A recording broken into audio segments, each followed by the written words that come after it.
So you said that proof of work is not a waste. Yes.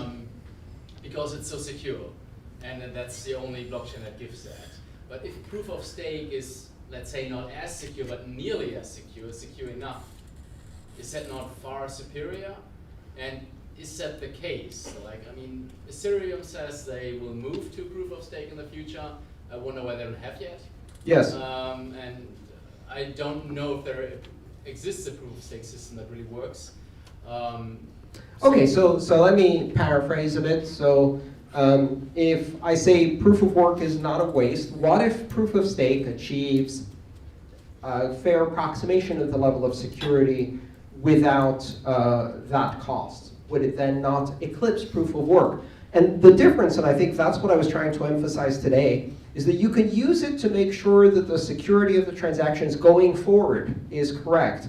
But proof of stake cannot give you robust immutability.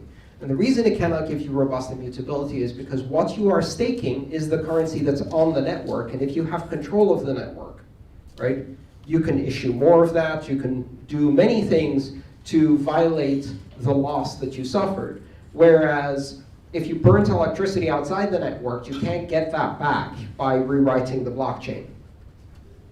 So, but is that not a similar cost? Proof of stake, I have to have, let's say, 51% of the market capitalization. Mm-hmm. So that's pretty much, I have to buy up most of the coins, and then if I really attack the system, the market capitalization goes to zero, I lose all of that money.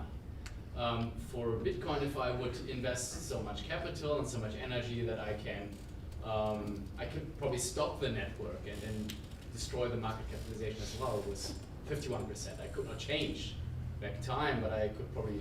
You could change the future, but not the past, yeah, so not I could effectively.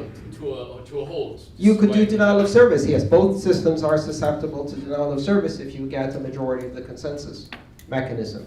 I would argue that getting a majority of the capital is a lot easier than getting a majority of the manufacturing facility and sources of electricity that are widely distributed and controlling those than getting a majority of the capital.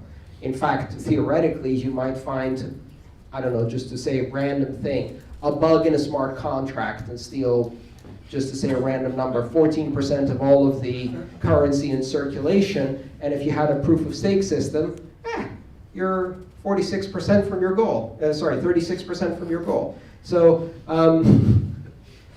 that's the problem. The problem of using something that is intrinsically native to the blockchain is that I cannot simply steal the mining equipment that is out there, right? It's tangible.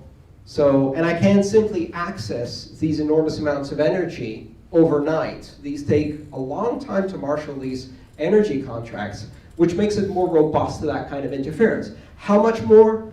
Is that security differential worth it? I don't know. I don't know if that is enough. I think it is. I think this is a unique platform with a unique set of application characteristics, immutability as a service, that is not only worth spending that amount of electricity, but which will create a monument to immutability. Now, that means that proof of stake is also good. And they can both coexist in the market where they compete for resources for slightly different applications. There will be applications that require robust historical immutability, guaranteed by thermodynamic cost. And there will be applications that don't need that. And those applications may not need a proof of work algorithm.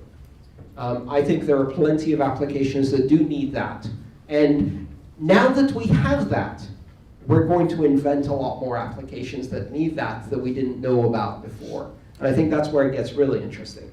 What can you do when you have an immutable historical record that you couldn't do before, haven't thought of doing before, that you can now?